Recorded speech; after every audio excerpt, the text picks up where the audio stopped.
Each of the Expedition 24 crew members who'll be on orbit to mark the first 10 years of continuous human presence on the International Space Station already has a connection to spaceflight history in their own backgrounds.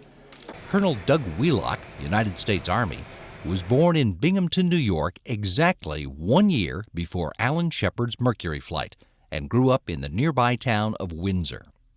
I was 9 years old when we first landed Apollo 11 on the moon, and I thought, wow, that is really awesome. And but I never thought that dream was like way too big for me, because I was just like an ordinary kid in a tiny little town. Growing up in that tiny town, population less than 1,000 even today, Wheelock developed an appreciation for hard work, for service to others, and a love of flying, all of which led him to the United States Military Academy at West Point, where he earned a Bachelor of Science in Applied Science and Engineering. I knew that West Point was the top of the list of leadership schools, and I really wanted to experience what it's like to be trained as a leader. It gave me the opportunity to come out and really start right into aviation. Once he was commissioned and spent a year in the infantry. After graduating at the top of his flight school class, Wheelock had postings as an Army aviator in the Pacific and an assignment as an advanced weapons research and development engineer, before earning a Master of Science in Aerospace Engineering from Georgia Tech, and then moving on to the Navy Test Pilot School. When I was able to go through test pilot training and get exposed to and meet different test pilots from various services, and I got to meet some of the astronauts that had formerly been test pilots, and I thought, you know, that's something that I could do as well. You know, I think I might try to do that. He was selected as an astronaut in 1998 and worked in many areas of the International Space Station program, including a stint in Star City as NASA's Director of Operations, Russia. Wheelock made 3 spacewalks on his first flight, the 2007 shuttle mission that delivered the Harmony module and repaired damaged solar arrays on the International Space Station's P6 truss. Fyodor Yurchikhin was born in the Georgian city of Batumi 1 day before the first spaceship that ever escaped Earth's gravity flew past the moon. He was 2 years old when Yuri Gagarin's spaceflight changed the world, and on his very first day in school, he had a ready answer when the teacher asked the children what they wanted to be. Like everybody in my class asked, I wanted to be goalkeeper in soccer command. He told me, goalkeeper, it's not profession. I ask you about profession. About profession, I wanted to be a cosmonaut, like everybody. He really did. And he started by choosing to attend a local school named for the designer of the early Soviet space vehicles. By the time he finished high school, Yurchikhin had decided to study engineering rather than become a pilot, reasoning that a pilot who developed health problems would be out of the space program altogether, but an engineer wouldn't.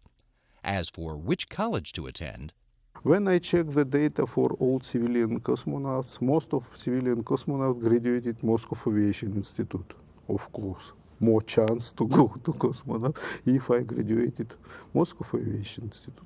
He graduated the Moscow Aviation Institute as a mechanical engineer specializing in aerospace vehicles, and immediately started work at the Rocket Space Corporation Energia, first as a flight controller, and then as an engineer, eventually becoming lead engineer for the Mir shuttle program.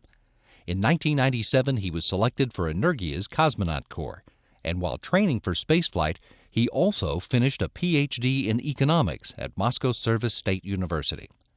Yurchikhin spent 11 days in space on the 2002 shuttle mission that delivered the S-1 truss to the International Space Station, and he returned in 2007 as commander of Expedition 15, completing 3 spacewalks during that 6-month mission and pursuing his interest in studying Earth from orbit. It's ecological program, geophysical program. It's understood all problems, for example, about rainforest, fire, a big city, and how the big city killed the nature. You may see about this from space station. it's a task too. Shannon Walker is the first native of Houston to fly in space. She was born one day after Ed White became the first American to walk in space during the first spaceflight ever run by Mission Control in Houston. Growing up in the town that came to be known as Space City had an impact on her.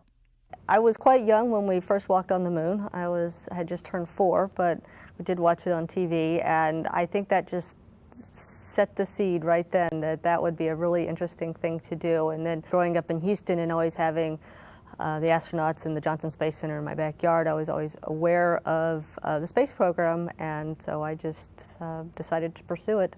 Walker stayed in Houston for college, earning a Bachelor of Arts in Physics from Rice University, and got her first job out of school as a robotics flight controller at the Johnson Space Center. She took a leave of absence to get her master's and doctorate in space physics at Rice, and then had to make a decision. Do I want to be part of the human spaceflight program, or do I want to be part of the unmanned spaceflight program? And I decided I really enjoy the human spaceflight program, so I was able to come back to the Johnson Space Center and continue my work as a flight controller. She joined the International Space Station program in 1995 to work on robotics integration, and moved to the engineering side 3 years later to manage teams coordinating on-orbit problem resolution. She spent a year in Moscow working with the Russian Space Agency and its contractors on avionics integration, and returned to Houston to become the technical lead for the station's Mission Evaluation Room. Walker was selected for the Astronaut Corps in 2004 to help prepare humans to someday live off of planet Earth. How do you have a life support system that can work for long periods of time and provide you with the water and the atmosphere that you need?